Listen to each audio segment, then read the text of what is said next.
pour poursuivre le débat avec les étudiants de Sciences Po, avec Sandrine de l'association européenne SNOW de Sciences Po, et puis avec les deux représentants de la péniche, Marin et Lucas, un débat avec Dany. Et la première question, c'est Lucas qui la pose. Bonjour Monsieur Cohn-Bendit, merci de répondre à nos Oh, questions. monsieur. Donc le 1er octobre, il y a 146 pays qui ont pris des engagements pour limiter l'augmentation de la température à 2,7 degrés au lieu de 2 degrés initialement prévus. Et la secrétaire générale de l'ONU au climat s'est dit déçue et elle pense que c'est insuffisant. Donc la COP 21 va-t-elle être un fiasco? Non. Enfin, j'espère que non. D'abord, j'en sais rien, puisqu'elle n'a pas encore eu lieu et qu'il y a encore des tas de problèmes devant nous. C'est vrai que 2 degrés, 2,7, c'est trop, mais c'est mieux que 3,4 ou 4. Donc, c'est ça le problème. Visiblement, certains États et l'Europe, par exemple, misent sur une dynamique. Si on se met d'accord sur 2007, eh bien, la dynamique peut nous emporter. Je donne un exemple. L'Europe a eu extrêmement beaucoup de difficultés à définir combien la réduction, 20%, 30%. Aujourd'hui, la semaine dernière, on a découvert que l'Europe est arrivée à moins 24,7% d'émissions de CO2 cette année. Donc les 30% et peut-être les 35% seront accessibles. Quand il y a une dynamique de réduction, cette dynamique peut s'accélérer. Donc je dis, prenons les 2,7 degrés et accélérons, faisons pression pour qu'on aille plus loin. Sandrine? Je vais vous parler d'Europe. Donc, je représente l'association Europeans Now qui a été créée en 2013 à la suite du mouvement que vous aviez lancé avec Félix Marcat pour raviver l'idée européenne au sein des jeunes. Donc, à l'heure actuelle, 66% des jeunes déclarent que les institutions ne protègent pas assez les vrais gens et 20,4% des 18-24 ans sont actuellement au chômage. Donc, quelle perspective d'avenir offre l'Europe à ces jeunes outsiders qu'on appelle parfois génération perdue? Alors, il y a deux choses, c'est ça qui est compliqué. C'est que aujourd'hui, disons, l'Europe déçoit, ou l'Europe fonctionne mal, parce que, en fait, ceux qui sont qui structurent l'Europe, c'est-à-dire les États-nations, ne veulent pas donner à l'Europe la possibilité d'agir. Vous savez, aujourd'hui, on a un fonctionnement complètement fou, disons, où les États-nations, pour les décisions importantes, au Conseil, décident à l'unanimité, et c'est pour cela et que le social, par exemple, ce n'est pas une compétence européenne. C'est une compétence rajoutée. Et donc, si vous voulez aujourd'hui que l'Europe puisse en fait se tourner vers les jeunes, bon, il y a plusieurs pistes. Une piste serait de faire prendre une décision, tout jeune européen, qu'il soit étudiant, écolier, apprenti ou qui travaille, entre 18 et 25 ans, devrait avoir la possibilité de passer un an dans un autre pays européen. C'est-à-dire, donc pas seulement Erasmus pour aller à l'université, c'est-à-dire d'avoir une expérience de la réalité de vie. Pour cela, il faut un financement, il faut des bourses, ça doit s'organiser, mais ça, ce serait vraiment un moment important où les jeunes gens auraient la possibilité de prendre à bras le corps l'Europe. Ça, c'est une chose. Deuxièmement, moi, je suis pour que de développer le plus rapidement possible, c'était d'ailleurs une idée qui avait été avancée, qu'il y ait, disons, si on veut, une protection minimum de chômage qui vienne de l'Europe. C'est-à-dire que l'Europe, aujourd'hui, prenne en charge pour les jeunes une protection chômage pour les jeunes, les 20% qui sont au chômage, pour dire que voilà, l'Europe, en fait, prend en charge son avenir. Ah. Vous êtes le premier à dire que les jeunes n'ont pas assez de perspectives, d'opportunités. Ils sont les premiers frappés par le chômage, entre autres, comme le disait Sandrine. Est-ce que vous croyez à un mai 2018? Alors moi, je suis athée, donc je ne crois pas. Est-ce Ça, Non, je dis ça, c'est pas seulement un jeu de mots. J'en sais rien. Je n'en sais rien. Vous savez, à cette question qu'on me pose quand même souvent, 15 jours avant, disons 68, donc avant le 22 mars et début mars 1968, il y a un édito dans Le Monde de Viançon-Pontet, qui était le directeur, qui dit « La France s'ennuie ». Il y a des révoltes étudiantes en Allemagne, et en France, rien du tout. Ce pays est bloqué, ce pays n'y arrive pas, De Gaulle, c'est une chape qui bloque tout, etc. Et puis vous aviez, un mois après, la plus grande grève générale, la plus grande révolte qui ait lieu. Donc, ces révoltes, ça ne se planifie pas. Donc, ce qui est vrai, les révoltes telles qu'elles se font, et 68 en est l'exemple, ce sont le résultat de l'incapacité d'une société à se réformer et à changer. Notre société démontre son incapacité à se réformer, à changer. Donc les jeunes ont les cartes en main finalement. Oui, mais ça ne veut pas dire que... Vous savez, il n'y a pas de déterminisme historique. Les choses se font ou ne se font pas. Ça dépend après du hasard, des personnalités, des sensibilités, des possibilités. Mais fondamentalement, je crois qu'il est beaucoup plus difficile d'être jeune aujourd'hui que de mon temps. De mon temps, on était prométhéens. L'avenir nous appartenait. Chômage, on ne connaissait pas. Dégradation écologique, on ne connaissait pas. Le sida, on ne connaissait pas. Oui, il y avait la guerre du Vietnam, mais on n'avait pas l'impression d'être menacés, nous, par une guerre. Aujourd'hui, c'est complètement différent. C'est beaucoup plus angoissant d'être jeune aujourd'hui. Et puis, à notre époque, vous aviez des groupes politiques qui pouvaient dire n'importe quelle bêtise, n'importe quel socialisme. Vous vouliez contre le capitalisme, vous pouviez être pour la Corée du Nord, pour l'Albanie, pour la Chine, pour le Vietnam, pour la Russie, pour n'importe quelle bêtise autoritaire existait, pullulait, au quartier latin. Aujourd'hui, tout ça, c'est plus possible. C'est beaucoup plus difficile. C'est-à-dire qu'aujourd'hui, vous n'avez pas de faux modèles. Et c'est pour ça que je dis, les jeunes ont les cartes en main, mais c'est très difficile pour eux. Sandrine? Donc, Vous pouvez dire si j'ai tort. Hein. Je ne veux pas dire que... vous défendez donc la vision d'une Europe fédérale dans le futur. Et donc j'aimerais vous demander si finalement le fédéralisme n'est pas une utopie comme on le défendait en mai 68, et si finalement l'Europe fédérale ne rencontrait pas un principe de réalité étant les égoïsmes nationaux. Juste. Alors d'abord, le fédéralisme est une utopie. Je crois que c'est une utopie réaliste et nécessaire.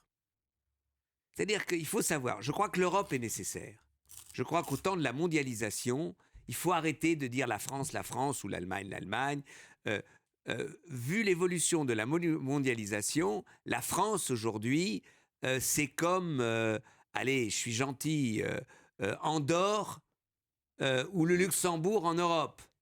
Et l'Allemagne, c'est comme, disons, la Hollande dans le monde, ou en Europe. Donc, je veux dire, aujourd'hui, les États-nations ne sont pas capables d'assurer la transition énergétique, de combattre le climat, de réguler la mondialisation, d'assurer la sécurité. Donc, aujourd'hui, l'Europe est une nécessité, mais en même temps, l'Europe est bloquée, je l'ai dit tout à l'heure déjà, par un fonctionnement qui paralyse l'Europe. Aujourd'hui, vous voyez, on a le problème des réfugiés.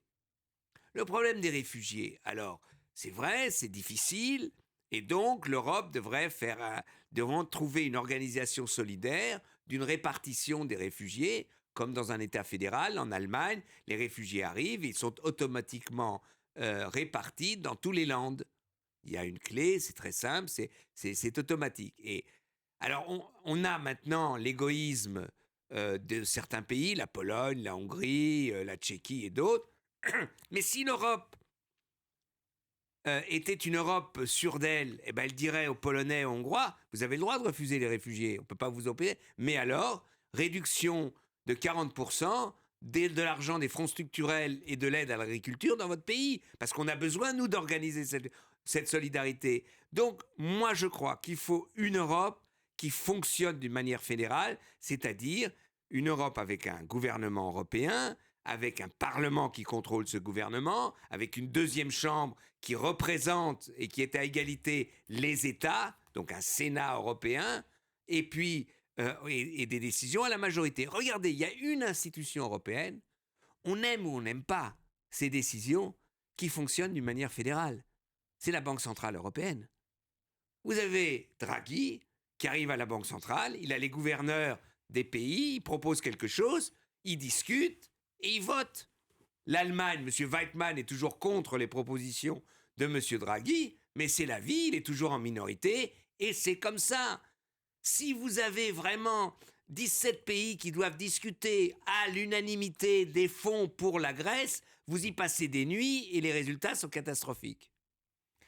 Lucas, Alors, dans il y a une votre, mot, question. dans votre mot d'introduction, vous avez parlé de 2017 et plus précisément, vous avez dit qu'il faut absolument éviter Marine Le Pen et Nicolas Sarkozy.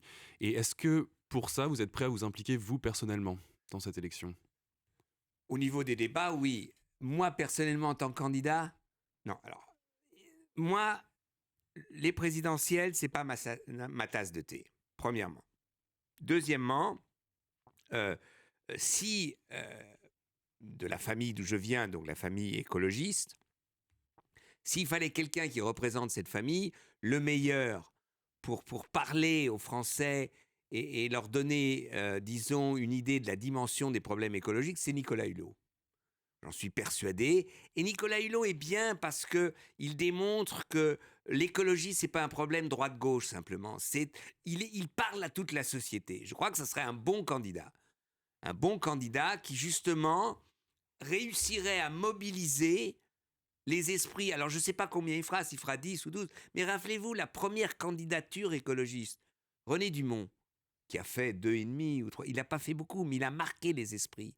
Il a marqué, il a fait pénétrer la réflexion écologique dans la société française.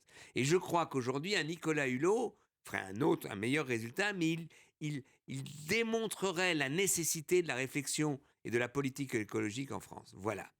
Maintenant, deuxième hypothèse. D'abord que Nicolas ne veuille pas y aller, parce qu'avec lui, c'est pas évident. Et je comprends ses réticences. Hein, je comprends. Moi, j'estime qu'à gauche, si François Hollande veut se présenter, il doit organiser quand même des primaires. Comme d'ailleurs Carter avait Ted Kennedy contre lui quand il était président. Dans la Constitution américaine, il y a des primaires. Il peut ne pas avoir de candidat contre le président sortant. C'était le cas pour Obama la dernière fois. Mais même un président se soumet à des primaires. Je crois que si Hollande veut se relégitimer, il doit organiser des primaires. Vous pouvez me dire, vous n'y croyez pas, moi non plus. Hein, mais ça, je veux dire, c'est une erreur, c'est une faute, parce que si Hollande se présente simplement en disant, vous voyez, la courbe de chômage, elle a un tout petit peu changé, et tout ça, vous voyez, tout va bien, Madame la Marquise, je crois qu'il n'arrivera pas à remobiliser un élan. Bon, imaginons qu'Hollande ne se présente pas. C'est possible aussi. Qu'ils se disent, bon d'accord, voilà, c'est pas ce que j'avais défini n'est pas au rendez-vous, donc je ne me représente pas, il y aura une primaire à gauche. Dans le cas d'une primaire, pas socialiste, mais d'une primaire que les socialistes doivent ouvrir à toute la gauche, c'est-à-dire aux écologistes, etc., si Nicolas Hulot ne veut pas y aller parce qu'il en a assez des primaires, je le comprends, alors là, je réfléchirais sérieusement à m'engager dans la primaire de la gauche. Donc voilà, une primaire, Hollande se présente. Même Hollande se présente, une primaire, Hollande, Montebourg contre Bendit, et ça serait intéressant comme débat. Hein, Macron, je veux dire, il y aurait... Ou alors Hollande ne se présente pas, Valls, Macron, Montebourg, Martine Aubry contre Bendit, ce serait un véritable débat sur qu'est-ce que c'est les réformes en partant, disons, d'une identité de gauche, des identités différentes. Dany, dernière chose, tu as en face de toi beaucoup d'étudiants de Sciences Po, ils sont à Sciences Po, donc ils s'intéressent à la chose publique, encore plus en venant au débat des GRAC. Qu'est-ce que tu as envie de leur dire? Qu'est-ce que ça veut dire? Quels conseils tu leur donnes pour s'engager ou pour, disons, marquer de leur empreinte la société française? Non, moi je ne suis pas grand-père qui donne des conseils. Non, tu ne me prendras pas à ça. Moi je crois que, on l'a dit au début, les jeunes en général, mais tous ceux qui qui s'engagent maintenant, comme ceux qui sont ici, comme ceux qui font un journal ou qui sont dans une association européenne, eh bien, ces jeunes doivent développer eux-mêmes, disons, non pas une stratégie, mais doivent développer d'abord ce dont ils ont envie politiquement. Et moi, je veux bien me confronter à leurs envies. Mais moi, je suis un has-been, c'est fini, c'est passé. Voilà, j'ai une impression toujours absolument folle. On voit en moi le môme de 23 ans. Je m'excuse pour le mot môme, mais j'avais 23 ans. Et quand je vois mon fils, il a 25 ans aujourd'hui. Quand je l'ai vu à 23 ans, je l'ai regardé. C'est pas vrai. À son âge, c'était 68. J'étais complètement, disons, éberlué, quoi. Donc 23 ans, c'est vraiment très jeune. Mais voilà, maintenant, moi, je n'ai plus 23 ans. Donc, c'est pas à moi de donner des conseils aux jeunes. Le seul conseil, c'est... Enfin, pas le conseil. La seule idée, c'est de dire rien n'est impossible, mais tout n'est pas possible. Alors, je dis que ça veut rien dire, mais au moins, c'est un cadre. Merci Dany, merci à tous.